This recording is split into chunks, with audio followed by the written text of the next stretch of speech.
गद्दार नहीं खुददार है हम, बाला साहब के वफादार है हम, भले ही उनके खून के नहीं लेकिन उनके विचारों के सच्चे वारसदार है हम। पण ही इलेक्शन कुणाच्यावर वाईट बोलून मत मिळवण्याची इलेक्शन नाही, ही इलेक्शन राष्ट्रातल्या तरुणाईचं भविष्य घडवण्याची इलेक्शन आहे। मी त्या पहिल्या सभेमध्ये सांगितलं होतं की मी कुणाला वाईट म्हणणार नाही, मी कुणाला शिव्या श्राप देणार नाही, मी चांगला आहे आणि त्यांच्यापेक्षा चांगलं काम करून देईन म्हणून मी तुमच्याकडे मत मागितलं। माझ्या 5 वर्षाची जर कारकीर्द पाहिली तर मी कुणावरही टीका कधी केलेली नाही। निव्वळ 2 वर्षामध्ये 8200 कोटी रुपयाची कामं करणारा हा खासदार धैर्यशील माने आपल्या सेवेशी परत या ठिकाणी उभा आहे। आपल्या नेत्याला आता फक्त राष्ट्रीय स्तरावर मान्यता नाही तर जागतिक स्तरावर मान्यता मिळवून देणारे सन्माननीय या ठिकाणी नरेंद्रजी मोदी आहेत। कोल्हापूर आणि हातकणंगले मतदारसंघातली दोन्ही शिलेदार या 400 पार मध्ये सामील झाले पाहिजेत, याच्यासाठी म्हणून आपण या ठिकाणी एकत्र झालेलो आहोत। जो पवित्र भगवा शिव छत्रपतींचा आहे, जो पवित्र भगवा प्रभू रामचंद्राचा आहे,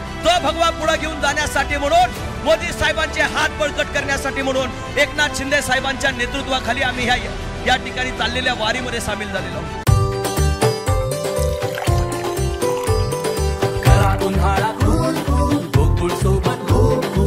गोकुळ सोबत गोकुल 2014 मध्ये देशाची सूत्र हातामध्ये घेतली आणि जगाच्या पाठीवर महासत्ता व्हावं ही स्वप्न आपण या ठिकाणी अनेक वर्ष पाहत होतो। पण त्या देशाला विकसित भारतामध्ये रूपांतर करण्याचा संकल्प घेऊन या महासंकल्प यात्रेमध्ये आपल्या सर्वांना एकत्र केलं। या महायज्ञामध्ये प्रत्येकाने आपलं योगदान दिलं पाहिजे ही भूमिका घेतली आणि आज देशाला एका नव्या उंचीवर घेऊन जाण्यासाठी आपण सर्वजण सज्ज झालोय। अब की बार मोदी सरकारने या ठिकाणी सुरू झालेली यात्रा आता 400 पार न्यायची आहे आणि 400 पार नेत असताना कोल्हापूर आणि हातकणंगले मतदारसंघातली दोन्ही शिलेदार या 400 पार मध्ये सामील झाले पाहिजेत, याच्यासाठी म्हणून आपण या ठिकाणी एकत्र झालेलो आहोत। हा संकल्प कुणाचा आहे? हा संकल्प गोरगरीब जनतेचा आहे। हा संकल्प महाराष्ट्रातल्या देशभरातल्या असणाऱ्या सामान्य माणसाचा आहे। हा दुवा खऱ्या अर्थाने आहे तो नरेंद्र मोदी साहेबांच्या मागे त्यांच्या कर्तृत्वाच्या निमित्ताने निर्माण झालाय।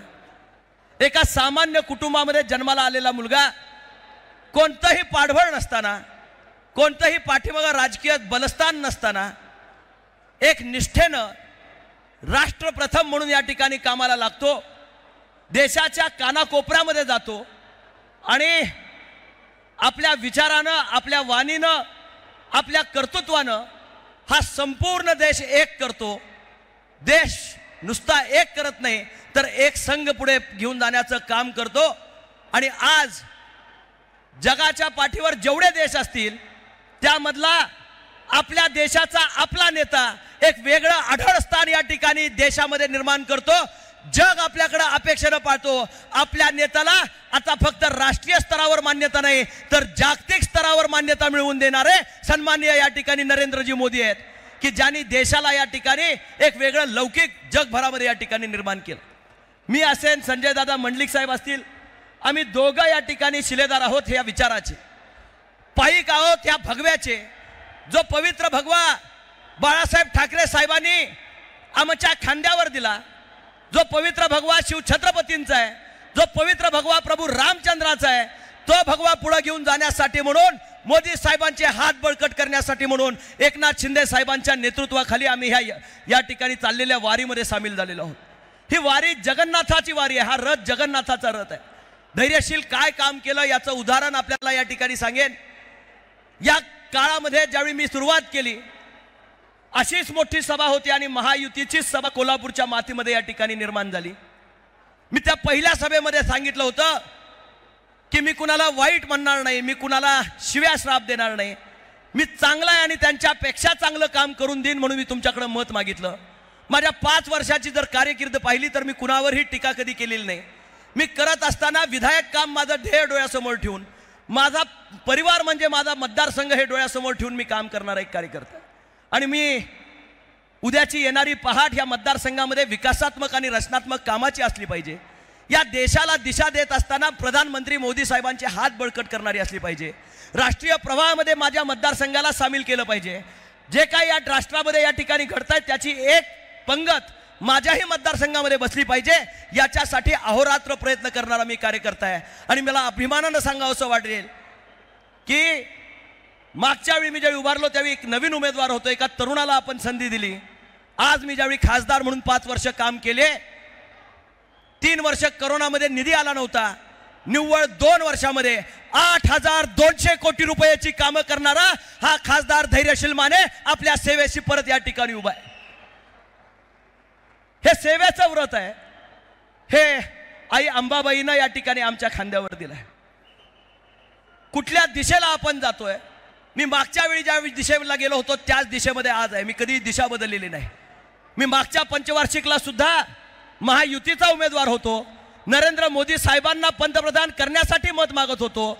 या जिल्ह्याचा विकास करण्यासाठी मत मागत होतो. सांगली जिल्ह्याचा विकास करण्यासाठी मत मागत होतो. आणि आजही मी मागत असताना महायुतीचा उमेदवार म्हणून या ठिकाणी मत मागतोय. आणि जे पवित्र धनुष्यबाण माझ्या खांद्यावर मागच्या वर्षी होतं, मागच्या इलेक्शनला होतं, तेच धनुष्यबाण घेऊन मी आज या ठिकाणी आपल्या समोर येतोय. मी कुणाशीही विचाराची प्रार्थना केलेली नाही. गद्दार नहीं खुद्दार है हम, बड़ा साहब के वफादार है हम, भले ही उनके खून के नहीं लेकिन उनके विचारों के सच्चे वारसदार है हम. त्यांच्या विचाराला सलाम करत सामान्य माणसाला ताकद देण्याचं या ठिकाणी काम एकनाथजी शिंदे साहेब करतायत. आणि त्या विचाराला खऱ्या अर्थानं पुढे घेऊन जाण्याचं काम आम्ही सर्वजण एकत्रपणे या ठिकाणी करतोय. माझ्या कोल्हापूर जिल्ह्यातील आलेल्या माझ्या तमाम तरुण मित्रांना, वडीलधाऱ्या मंडळींना मला कळकळीची विनंती करायची. काही लोक अपप्रचार करतील, काही लोक तात्पुरता विचार डोळ्यासमोर ठेवतील, काही लोक तुमच्यापर्यंत नेगेटिव्ह नरेटिव्ह सेट करण्याचा प्रयत्न करतील. पण ही इलेक्शन कुणाच्यावर वाईट बोलून मतं मिळवण्याची इलेक्शन नाही. ही इलेक्शन राष्ट्रातल्या तरुणाईचं भविष्य घडवण्याची इलेक्शन आहे. अशाच नवनवीन अपडेट पाहण्यासाठी आमच्या KK न्यूज चॅनेलला सबस्क्राईब करा.